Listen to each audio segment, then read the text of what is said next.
Bonjour à tous et bienvenue dans cet épisode de La Lettre Pro, le podcast IA. Aujourd'hui, nous sommes le lundi 20 avril 2026 et je suis Brulatour, le rédacteur en chef de La Lettre Pro.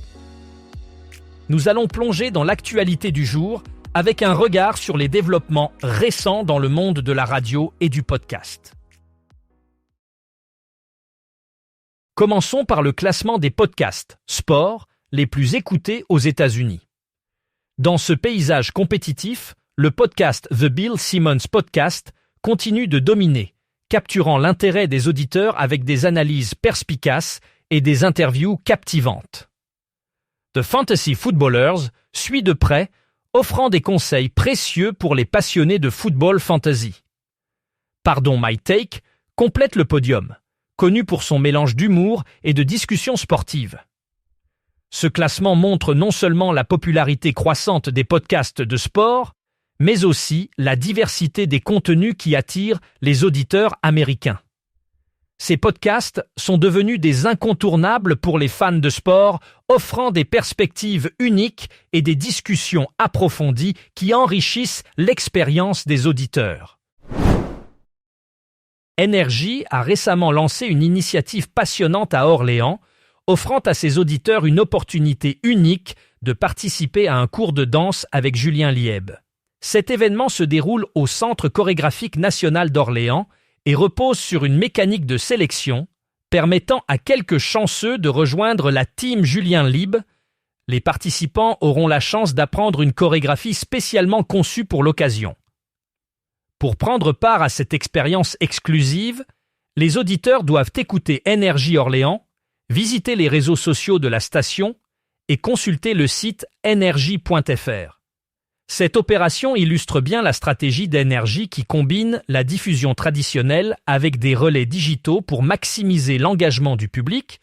Julien Lieb, révélé en 2023, a été couronné révélation masculine francophone de l'année aux Energy Music Awards 2025 et continue de captiver les audiences avec des titres comme « Encore une fois » et « Le jeu ».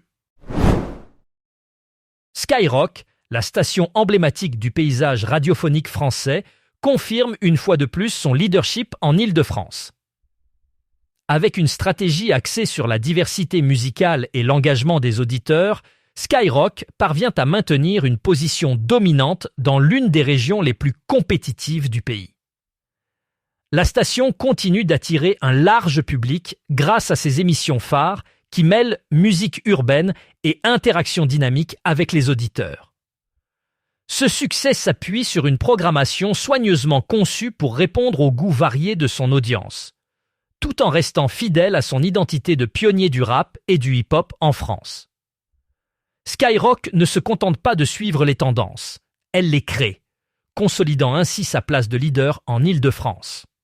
Les résultats d'écoute récents viennent confirmer cette tendance, prouvant que Skyrock reste une référence incontournable pour les amateurs de musique urbaine. Radio X a récemment dévoilé son classement annuel Best of British 5 Cents, une liste prestigieuse qui met en avant les meilleurs morceaux de musique britannique. Cette année, le groupe emblématique Oasis a pris la tête du classement, consolidant ainsi sa place dans l'histoire de la musique britannique. Avec des titres iconiques tels que Wonderwall et Don't Look Back in Anger, Oasis continue d'influencer des générations de fans et de musiciens. Ce classement, très attendu par les amateurs de musique, célèbre non seulement les classiques intemporels, mais aussi les nouvelles tendances qui façonnent le paysage musical britannique. Radio X, connu pour son engagement envers la musique britannique, utilise ce classement pour mettre en lumière la richesse et la diversité de la scène musicale du Royaume-Uni. La domination d'Oasis dans le Best of British 5 Cents témoigne de l'impact durable du groupe sur la culture musicale. Aujourd'hui, nous allons parler du classement Le Radio Buzz 40, une initiative de la lettre pro de la radio qui se distingue par son approche unique. Contrairement à d'autres classements qui se basent sur l'audience, celui-ci s'appuie sur les votes des programmateurs des radios.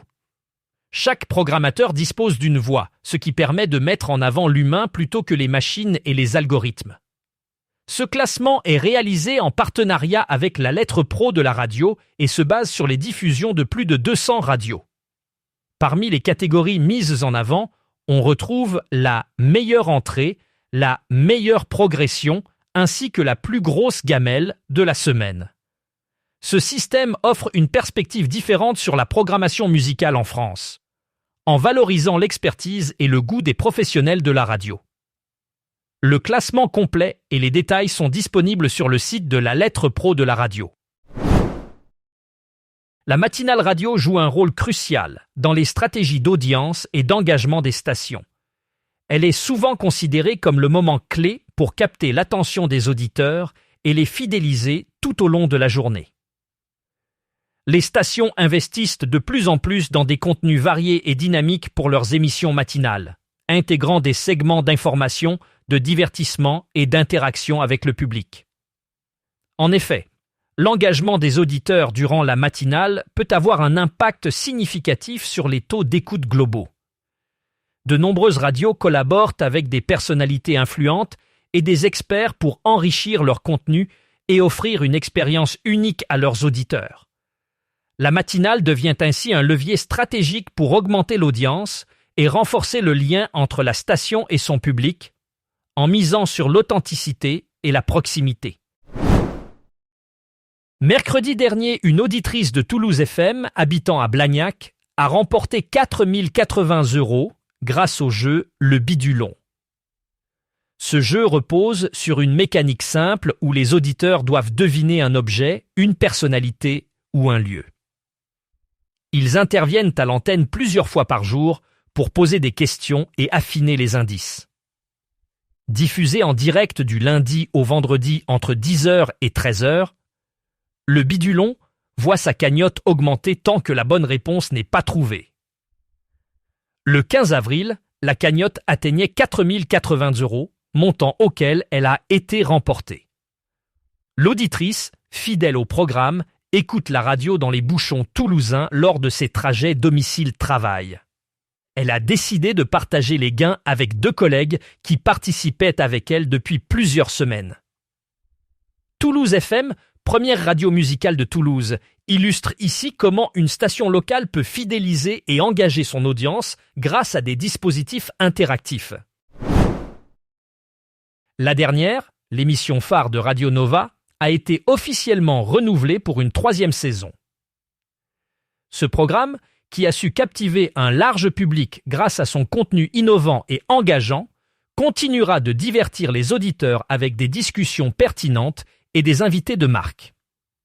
Depuis son lancement, la dernière s'est distinguée par une approche audacieuse et originale, mélangeant musique, culture et actualité sous un format interactif et dynamique.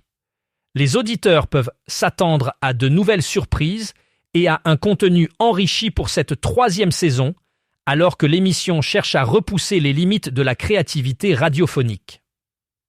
Radio Nova, fidèle à sa réputation d'innovateur dans le paysage radiophonique, continue de soutenir des programmes qui défient les conventions et encouragent l'exploration culturelle.